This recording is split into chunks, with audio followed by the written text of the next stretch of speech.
vamos a comenzar nuestro relato sobre la biblioteca más famosa del mundo antiguo, la célebre Biblioteca de Alejandría. ¿Por qué precisamente la Biblioteca Alejandrina llama tanta atención?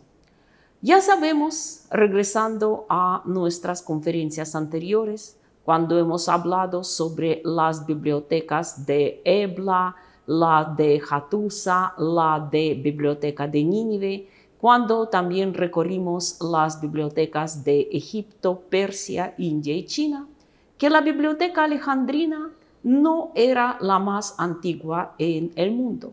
Ya antes de ella había otras instituciones de este tipo, que tampoco había sido la primera gran biblioteca en el mundo clásico. Ya hemos conocido algunas bibliotecas del periodo anterior, la biblioteca de Tirano de Samos, la de Pisístrato, Tirano de Atenas, la famosa biblioteca de Aristóteles y, sin embargo, la biblioteca alejandrina es la que más atención llama. Sí, era la más grande de todas. Había albergado bajo su techo la mayor colección de los volúmenes y también ha acogido en su territorio, en aquel extenso hogar que le habían otorgado sus fundadores, a las mentes más brillantes de la época. Al parecer, en ninguna otra institución de la antigüedad habían trabajado tantas mentes brillantes de sus respectivas épocas. Sí, a medida que vamos a recorrer la historia de la Biblioteca de Alejandría, vamos a encontrarnos con toda una pléyade de personajes realmente brillantes. Cabe señalar que la historia de la Biblioteca de Alejandría es inseparable de la historia de la misma ciudad de Alejandría, cuya fundación está relacionada con una historia semireal, semilegendaria, cuando en el año 331 a.C., liberado Egipto del dominio persa y planeando Alejandro Magno una nueva campaña para infringir un golpe final de su mayor enemigo, antes de partir, decide el gran conquistador fundar una nueva ciudad en el extremo más occidental del delta del Nilo.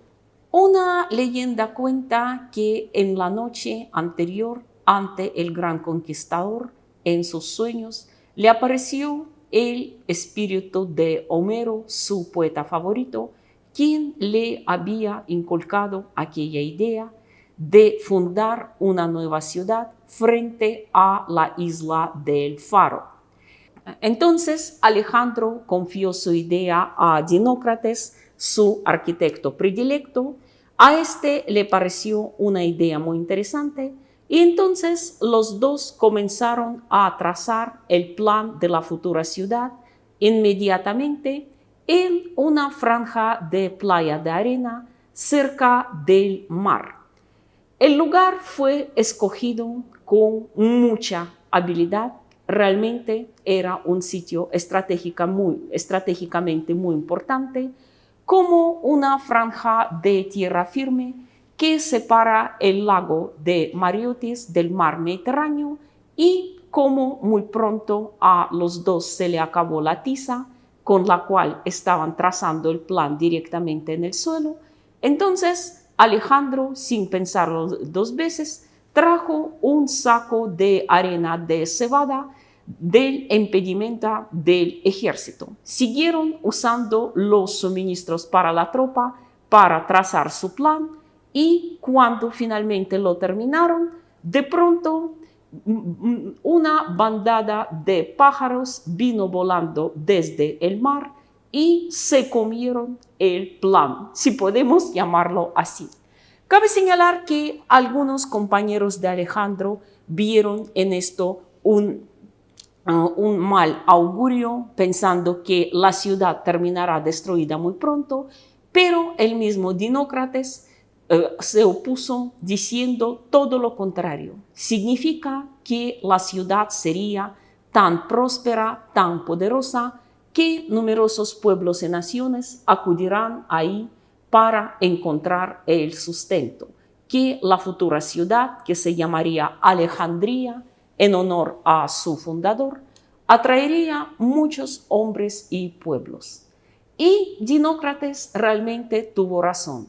Alejandría atraía numerosos hombres, numerosos pueblos, numerosas naciones, es decir, el mundo entero acude a Alejandría, pero no solo en busca de los suministros, en busca del alimento propiamente dicho, sino también en busca de otro tipo de alimento espiritual, los conocimientos. Sí, en un futuro no tan lejano, Alejandría se convertiría en un auténtico centro intelectual del mundo clásico.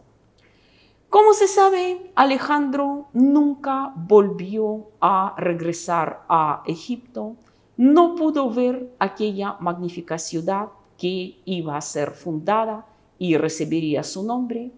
Él moriría joven y posteriormente, después de la descomposición de su imperio, la historia de Alejandría y de su futura biblioteca estarán estrechamente relacionados con la historia de la dinastía de los Ptolomeos, aquella dinastía de origen greco-macedonio que reinaría en Egipto a lo largo de casi 300 años, de 323 hasta 30 a.C., la dinastía de los Ptolomeos.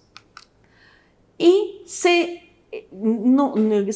especula bastante acerca de cuál a los Ptolomeos se le ocurrió fundar aquella gran biblioteca.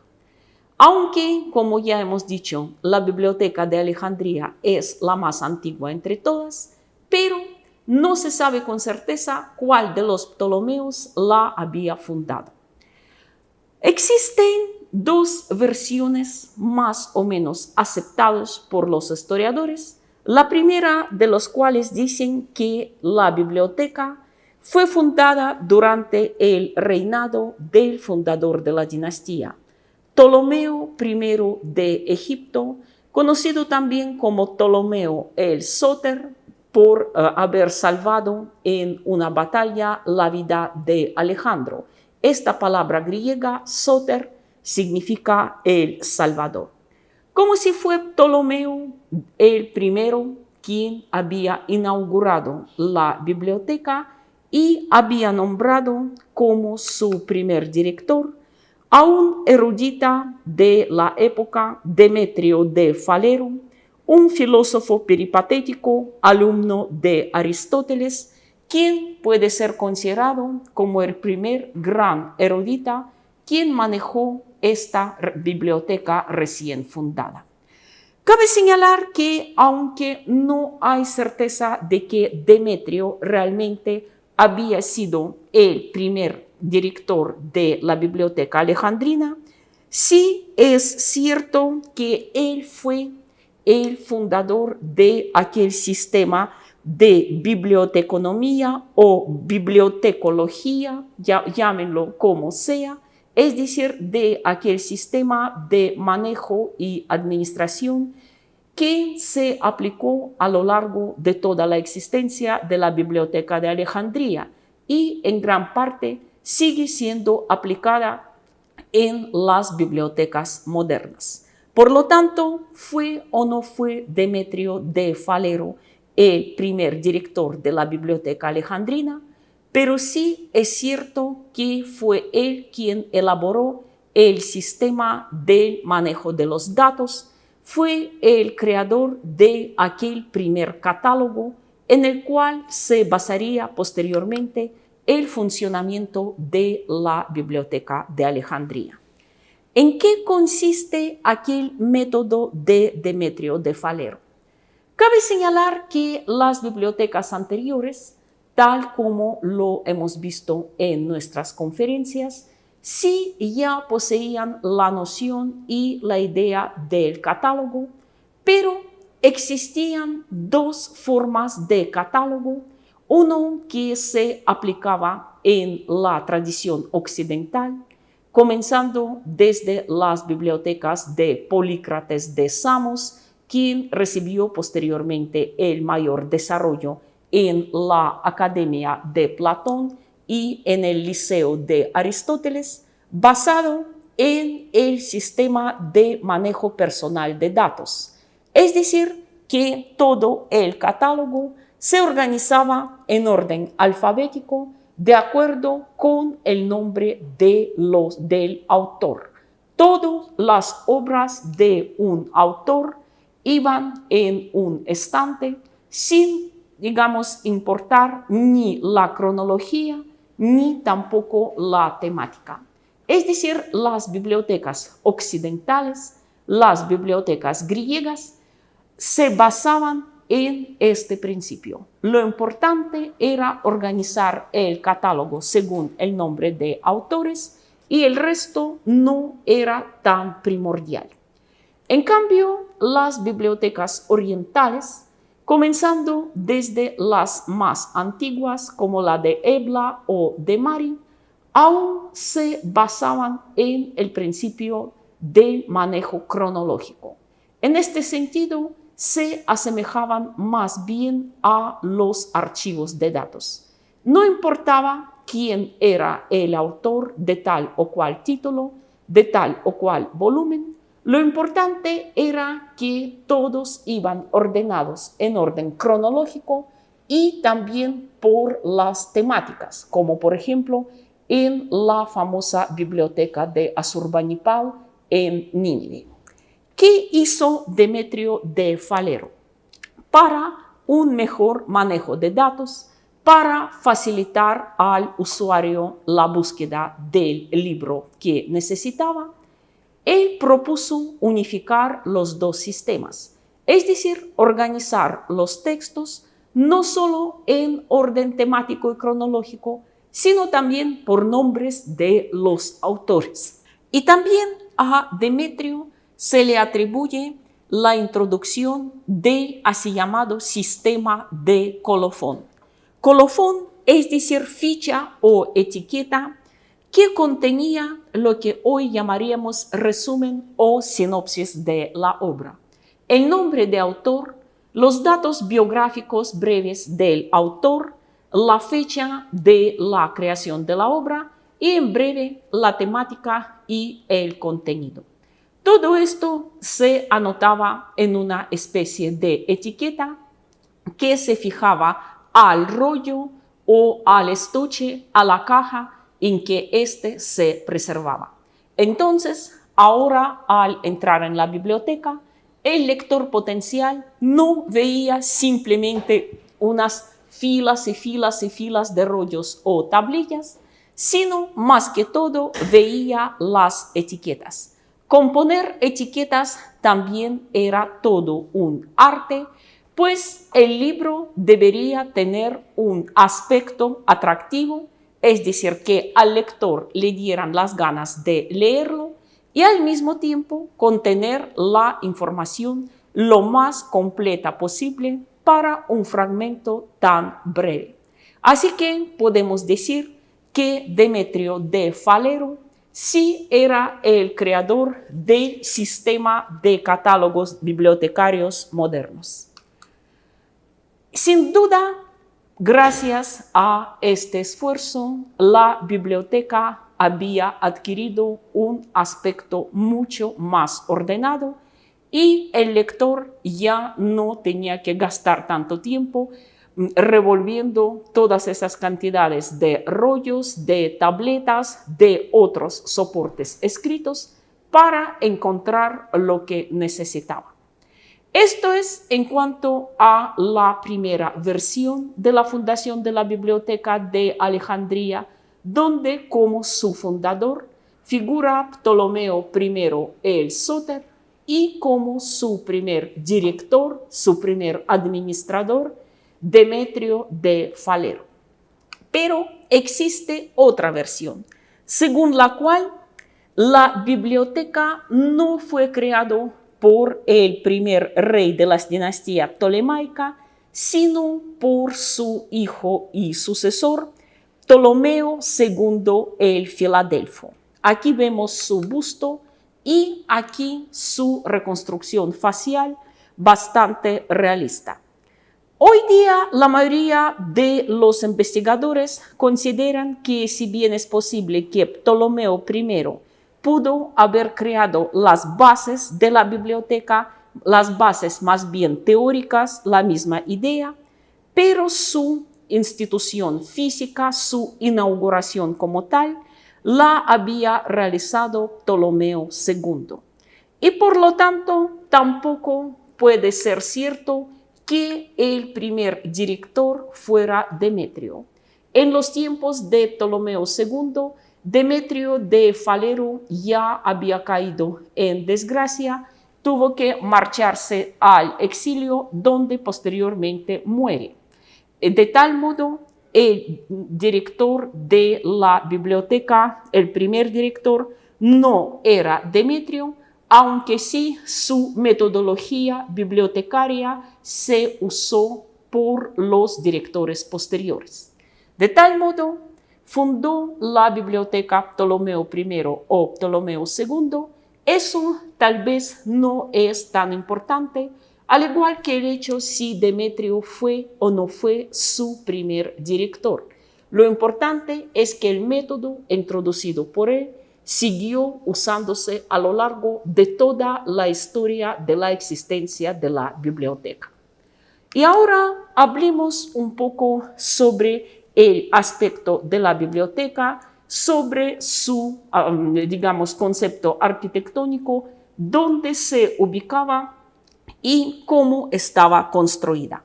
Como podemos ver en esta imagen de la ciudad de Alejandría, aspecto que tenía en la época tolemaica, la biblioteca se quedaba en la parte más prestigiosa de la ciudad, llamada Bruchio.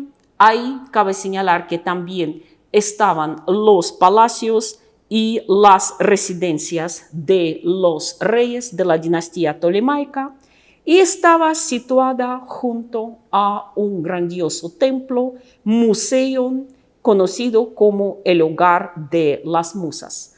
El barrio, como podemos ver, era muy elegante, cercano al mar, al puerto, y sin duda alguna el lugar fue muy bien elegido. En esta imagen podemos ver el aspecto de museo, y la biblioteca estaba ubicada prácticamente dentro de su complejo arquitectónico. La planificación de la biblioteca también era muy interesante, como podemos ver aquí, ubicada en un sitio muy agradable, cerca del mar, tal vez en la parte más pintoresca de Alejandría y con el mejor clima. Consistía en varias salas, cuyo número exacto se desconoce, porque al parecer se construían a medida que la biblioteca se ampliaba, pero todos tenían más o menos la misma planificación que podemos ver en esta imagen. Lo que salta a la vista enseguida es que todas estaban ubicados frente a una columnata, por lo que los lectores, por un lado, siempre podían gozar de aire fresco. Recordamos que estamos hablando de Egipto, un país de clima bastante caluroso y de la época cuando no existían ni ventiladores, ni aire acondicionado, ni otros sistemas para refrescar el aire. Por lo tanto, como podemos ver, una buena ventilación era clave. Así uno podía trabajar horas y horas en la biblioteca sin sentir el calor.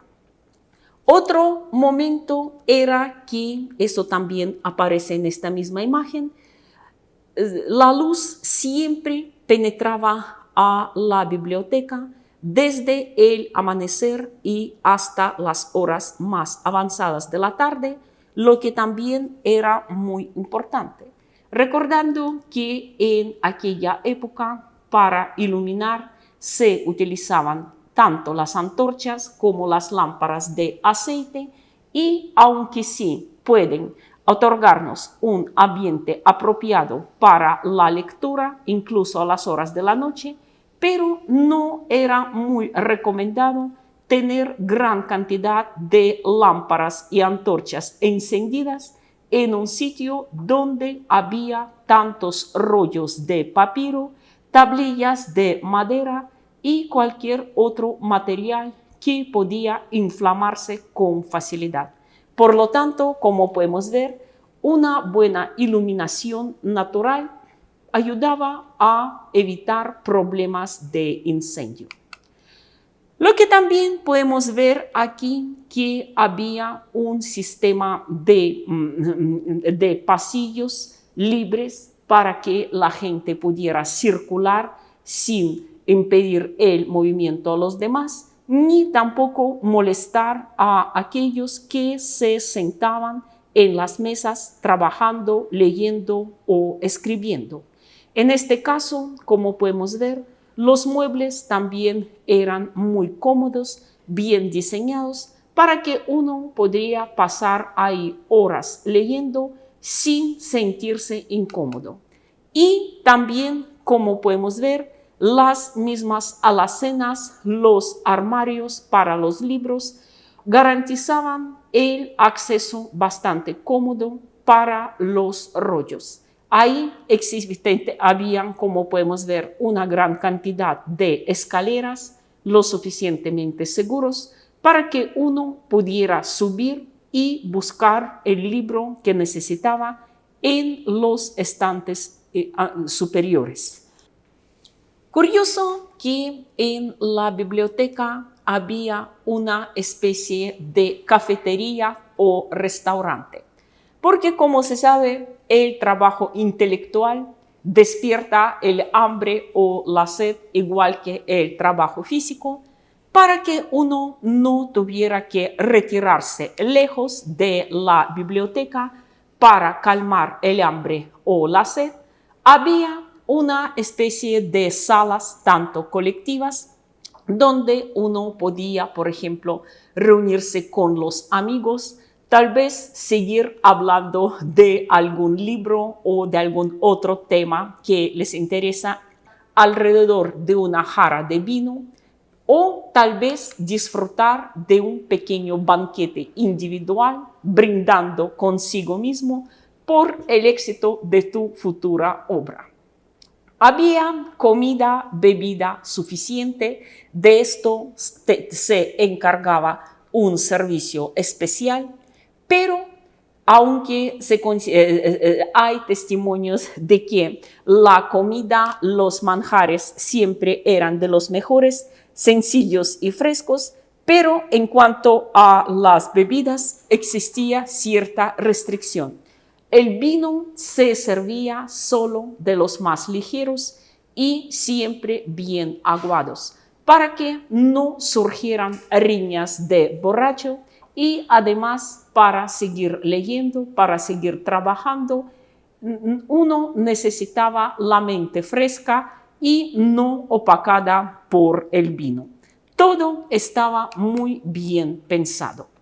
También dentro del complejo bibliotecario había estanques naturales con agua fresca, con frecuencia con flores de loto, nenúfares, otras plantas acuáticas.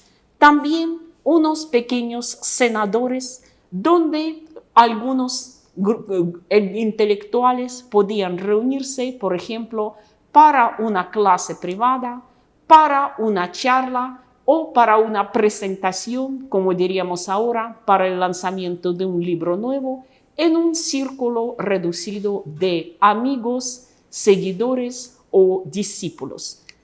Todo esto estaba muy bien pensado y, como había dicho, un filósofo llamado Hecateo de Abdera, quien también había pasado una temporada trabajando en la biblioteca de Alejandría.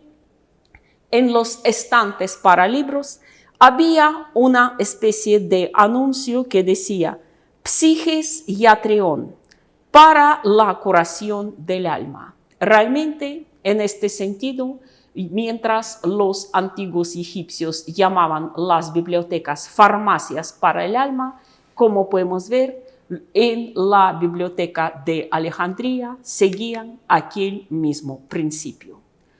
Como en la biblioteca también trabajaban equipos de científicos de la época quienes se dedicaban a los estudios de la botánica, de la zoología, de otras ciencias naturales. Con el tiempo, en el campus de la biblioteca surgió también un gran jardín botánico. Cabe señalar que ahí no solo habían las plantas traídas de todos los rincones del mundo conocido, sino también huertas experimentales con plantas curativas o incluso con plantas venenosas. Como se sabe, muchos reyes de la dinastía tolemaica acudían a este jardín para pedir consejo a los sabios, supuestamente por pura curiosidad, pero en realidad para eliminar a algún rival dinástico de la manera que se pareciera lo más natural. E incluso había también un gran zoológico, pues como se sabe, el estudio de los animales también era muy popular de la época y los animales vivían ahí en las mejores condiciones que muchos representantes de la población pobre de Alejandría y se les otorgaban las mejores condiciones para que prosperaran y procrearan para las necesidades de desarrollo de las ciencias naturales. En fin, podemos decir que la Biblioteca de Alejandría tenía un aspecto bastante parecido a los campus de las mejores universidades actuales. Todo lo necesario para el estudio, para la enseñanza, para el aprendizaje, para que ni los alumnos ni los profesores no se preocuparan de necesidades secundarias. Puede surgir una pregunta: ¿cómo se completaban, cómo se ampliaban los fondos bibliotecarios? ¿Cómo se adquirían nuevos títulos? Para eso existían muchos métodos distintos y cabe señalar que al parecer la primera gran colección de textos había llegado directamente de la biblioteca de Aristóteles. A su tiempo, los dos primeros Ptolomeos hicieron todo lo posible para obtener, para apropiarse de una buena parte de aquella colección. Los reyes de Egipto tampoco escatimaban oro y otro tesoro para sus agentes especiales que viajaban a las cortes de otros monarcas. También se esforzaban por penetrar en las casas de los coleccionistas de libros privados más famosos de la época y estaban dispuestos a pagar cualquier precio por algún nuevo libro. Cabe señalar que los que más se valoraban eran los manuscritos más antiguos, porque se consideraba que los manuscritos nuevos, las copias de algunos textos ya conocidos, podían incluir demasiados errores. Por lo tanto, en la biblioteca de Alejandría trabajaba toda una planta de los mejores calígrafos, escribas y también de los mejores traductores de la época, que se dedicaban a traducir al griego las obras de los autores traídos de todos los rincones del mundo antiguo. Ahí se traducía de arameo, del persa, de otros idiomas orientales, y cabe señalar que la primera traducción de la Biblia hebrea, de lo que conocemos hoy como Antiguo Testamento, a una lengua occidental, en este caso a la lengua griega, también se realizó en la Biblioteca de Alejandría en la época de Ptolomeo II Filadelfo. Fue la así llamada Septuaginta o la obra de los 70, porque dicen que 70 mejores traductores del griego y hebreo habían trabajado durante varios años sobre la primera edición de esta obra, la obra de los 70 o Septuaginta. Cabe señalar que la reacción en el mundo sobre la aparición de aquel texto había sido bastante contradictoria.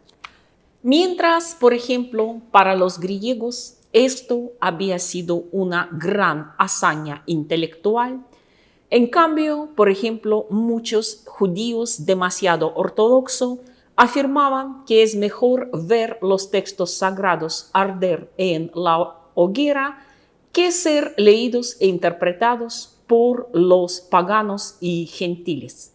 Sea como sea, sin duda alguna, la traducción de la Biblia hebrea al griego era un gran acontecimiento en la vida intelectual de la época.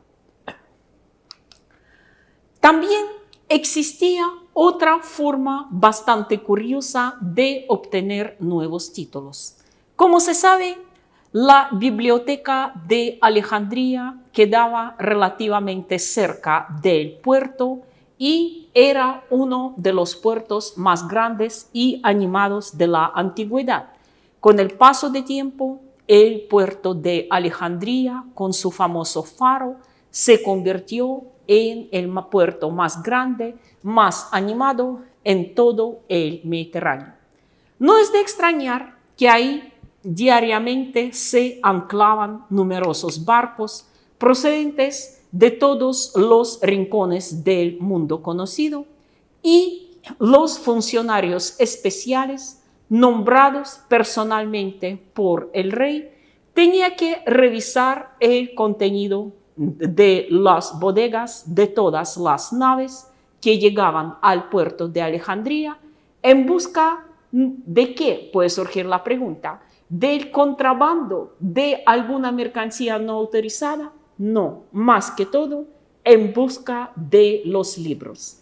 Se hacía revisar cada libro que llegaba a bordo de un barco extranjero, luego era comparado con su título con el catálogo, si había o no había este título en la biblioteca, y si resultaba que si tal título ya había, no hay problema. El rollo era devuelto inmediatamente a su dueño.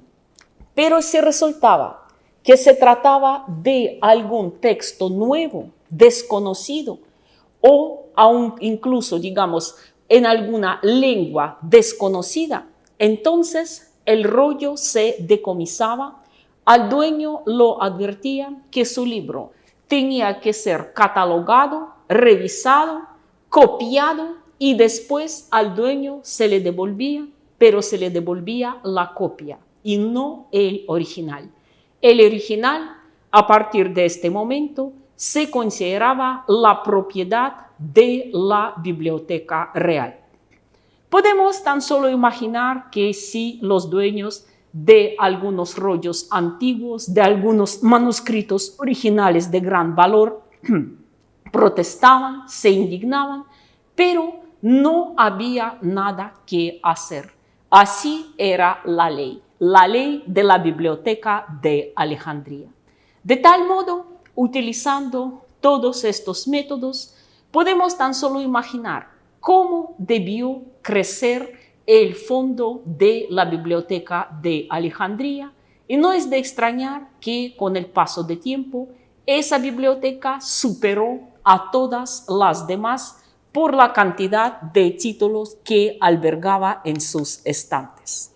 Ahora, un poco sobre algunos personajes de la época cuyo nombre de tal o cual manera estaba relacionado con la Biblioteca de Alejandría. Cabe señalar que el método de dirección de la biblioteca era bastante curioso. Primero que mientras el museo siempre estaba dirigido por un sacerdote consagrado al culto de alguna divinidad egipcia o griega, cabe señalar que la religión en Egipto tolemaico muy pronto se volvió muy sincrética. Los antiguos cultos egipcios iban fundiéndose con las griegas, pero el director de la biblioteca siempre era un intelectual laico, un erudita, un filósofo y además la condición indispensable era quien al mismo tiempo cumplía con la tarea de ser el preceptor del heredero del rey. Así como podemos ver, la tarea del director de la biblioteca, además de educar al príncipe heredero, era inculcarle desde la temprana edad la importancia que tenía la biblioteca para su reino, para su nación. Y como en la corte ptolemaica, junto con el príncipe heredero, esto todavía era heredado de la época de Alejandro Magno, quien, como se sabe, fue alumno de Aristóteles, junto con sus mejores amigos. Los mejores amigos del príncipe también se educaban bajo la dirección del mismo personaje, del director de la Biblioteca de Alejandría. Así que, como podemos ver, el manejo de la biblioteca en gran parte era considerado el asunto oficial y controlado, aunque no ejercido personalmente, por el rey. Un poco sobre los directores de la biblioteca. El primero, o algunos dicen que el segundo, era Zenódoto de Éfeso, pues algunos lo llaman el sucesor de Demetrio de Falero, otros como el primer director de la biblioteca. Él fue nombrado por Ptolomeo II y al mismo tiempo era primer editor y crítico de Homero. También a Zenódoto de Éfeso le pertenecía la idea de invitar a Alejandría a los mejores eruditos de su época. Uno de ellos, quien por ejemplo trabajó en Alejandría en la época de los primeros Ptolomeos, era el famoso Euclides, matemático y geómetra, quien, invitado aún por Demetrio de Falero, vino a Alejandría, donde pasó varias décadas trabajando sobre su famoso libro de elementos, el libro que todos conocemos hoy desde primaria, porque la geometría euclidiana hoy es conocida por todos. Otro gran intelectual invitado por Zenódoto de Éfeso era Calímaco. Calímaco, poeta y erudito, quien compuso sus famosos pinax o tablas, 120 volúmenes con nombres de autores y sus principales obras. Prácticamente había creado un nuevo catálogo para la biblioteca. Aquí precisamente en esta imagen podemos ver un fragmento de Pinax de Calímaco, aunque bastante deteriorado. El siguiente personaje relacionado con la biblioteca de Alejandría en su etapa inicial era Apolonio de Rodas, nombrado también el preceptor del heredero del trono del futuro rey Ptolomeo III Evergetes. Cabe señalar que a Apolonio lo conocemos más que todo como el autor de la famosa Argonáutica, aquel poema épico sobre el viaje de Jasón y sus compañeros en busca del vellocino de oro. Cabe señalar que bajo la pluma de Apolonio de Rodas, aquel poema pierde parte de sus misterios y elementos fantásticos propios a cualquier narración mitológica y adquiere rasgos geográficos concretos. Sin embargo, el poema no fue muy bien recibido por los eruditos alejandrinos. Algunos incluso se burlaron abiertamente de su creador, diciendo que cómo se puede buscar algo real en una historia tan fantástica como el viaje de los argonautas, que a lo mejor ni siquiera había ocurrido. Por lo tanto, Apolonio prefirió renunciar su puesto y el siguiente director nombrado por Ptolomeo III Evergetes, aquí precisamente vemos el busto del tercer rey de la dinastía ptolemaica, era Eratóstenes de Cirene, un famoso geógrafo y cartógrafo, el primero en aplicar los métodos matemáticos en la geografía y la cartografía, y él pasó, como sabemos, 40 años dirigiendo la biblioteca. Había elaborado el primer mapa mundi conocido en la historia. Aquí precisamente podemos ver la recreación de aquel mapa de Eratóstenes. También emprendió el intento de medir el meridiano terrestre y también, según afirman muchos, fue el primero en promover la idea de que la Tierra tenía la forma de globo. Sin duda, un personaje muy destacado de su época, y precisamente bajo su dirección un gran desarrollo, un gran impulso en la biblioteca había recibido la geografía y la cartografía. Y también otro momento curioso en la historia de la biblioteca bajo Ptolomeo III Evergetes era que él había gastado una suma fabulosa de oro de su tesoro real para comprar a la ciudad de Atenas los originales de las obras de Esquilo, Sófocles y Eurípides, aquellos tres grandes del teatro griego. Dicen que el precio que había pagado era realmente exorbitante, de 15 talentos, y por lo tanto había provocado incluso el disgusto de algunos ilustres ciudadanos alejandrinos, pero todos los intelectuales de la biblioteca aplaudieron aquel paso del monarca. Con eso podemos decir, concluye la primera etapa inicial de la existencia de la biblioteca más famosa de la antigüedad.